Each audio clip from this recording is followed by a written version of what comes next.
You know, I really had no hopes or expectations at all for this Pokemon Presents presentation, especially not after last year's really under-delivering, aside from Pokemon Snap, of course, notable exception. But this Pokemon Presents, just wow.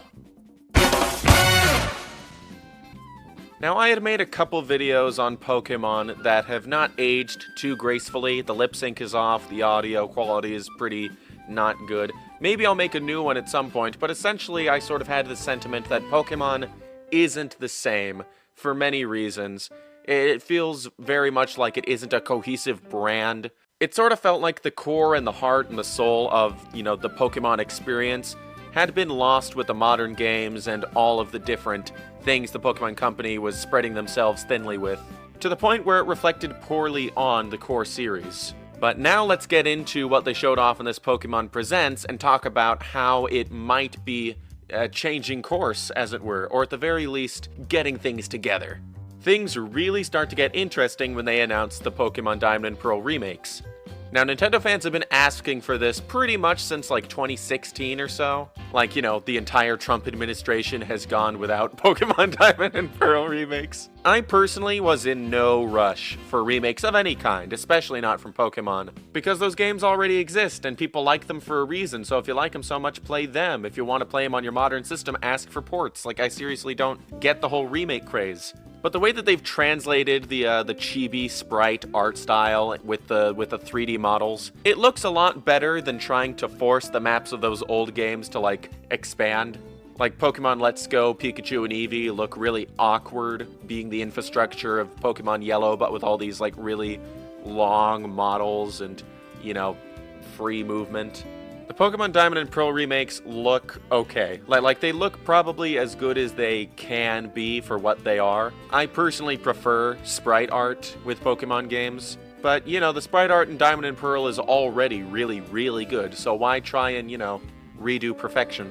I don't think I'll be picking this game up, but it's not like Sword and Shield or Pokemon Let's Go, where on some level it kind of irks me that it exists. This is good. This is a bone being thrown, it feels like, for Pokemon fans. Oh, and of course, how could I forget all the new details they dropped about new Pokemon Snap? A lot of my hopes from my old new Pokemon Snap Hopes video are coming true. Editing photos and sharing photos. It's gonna be a good time. It honestly looks like it could be a Game of the Year contender. I'm really hyped for it. I'm so glad that we're in a timeline where we get a Pokemon Snap sequel. But of course, the real star of the show of this whole presentation was Pokemon Legends Arceus. Or Arceus, I suppose. It's gonna be hard for me to get used to saying Arceus instead of Arceus. Essentially, the premise of the game is that this is like frontier times, or feudal times, or, old times where humans are settling in the Sinnoh region for the first time, and the lands are untamed. It's a mountainous region where wild Pokemon are roaming free. It's essentially the wild area from Pokemon Sword and Shield, but, realized to a greater potential. Maybe not its full potential, that remains to be seen. Overall, I really like this premise, and the concept is really good, and the gameplay they've shown off is promising, though there is some cause for alarm, or at least to be aware. Don't get too hyped, guys. Look at the frame rate on some of this stuff. It could really go either way. I'm not one of the people in the camp of the Switch Pro. I don't know if Nintendo will ever attempt to do a substantial upgrade for the Nintendo Switch. But if they do, which they probably will do, this would be a good contender. Like this, getting this game in particular for it to hopefully improve the performance, the frame rate and stuff, that's a thing. From the looks of it, with this Pokemon Legends branding, they're not trying to sell this as a brand new mainline core Pokemon game. Rather something more like Pokemon Let's Go, where they're working with established worlds and Pokemon and etc. But what's really interesting about it is that it's a new map, it's a new mode of gameplay, and of course the starter Pokemon this time around, they aren't brand new or just the Sinnoh starters, but rather a hodgepodge of all-stars here. Cyndaquil is my favorite fire starter. I'm so glad that Cyndaquil's the fire starter. Oshawott was a great contender for the water guy. I love him in Pokepark 2. Wonders Beyond. And the grass starter is Rowlet, who is a big meme, so, good for Rowlet fans. So clearly it sort of gives off the vibe if this game does well, or if it doesn't quite meet potential, they'll do another one, and it'll be like Pokemon Legends Rayquaza, or Pokemon Legends, I don't know, Reshiram. They'll choose some legendary or mythical Pokemon from the existing catalog of Pokemon, and the 3 starters will be another mixed bag of existing characters. Good on them for not trying to integrate new Pokemon into this experience, because it lets them focus on just using assets that they already have.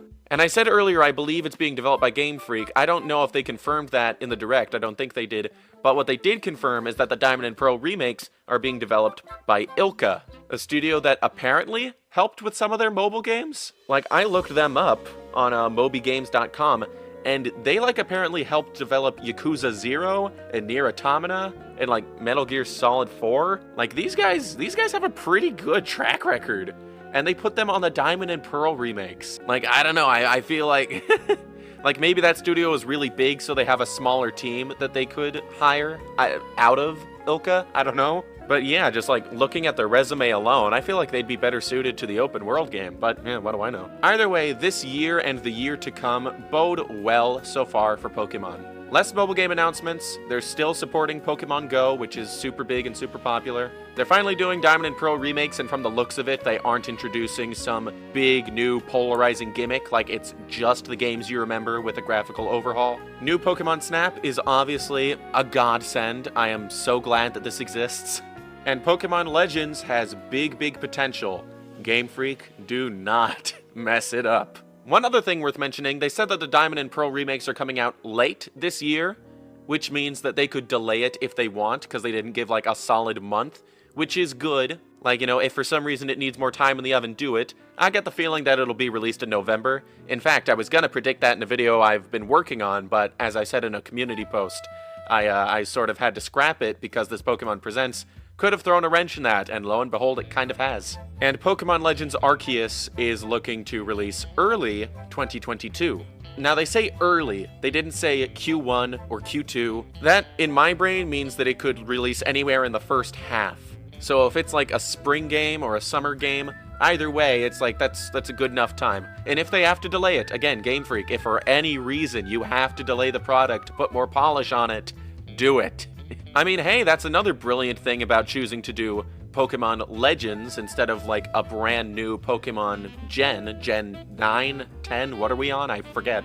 The brilliant thing about that is that it doesn't necessarily have to tie in to like new trading cards or a new anime or whatever. All that stuff they can schedule for the future, and in the meantime, as they're sort of building back a reputation on the game side of things, they can just focus on using what they already have. I'm really hopeful for Pokemon Legends, I'm super duper hyped for Pokemon Snap, and I am indifferent but leaning with a positive attitude on the Diamond and Pearl remakes. So what did you all think about this Pokemon Presents presentation? Was it better than the Nintendo Direct and the State of Play?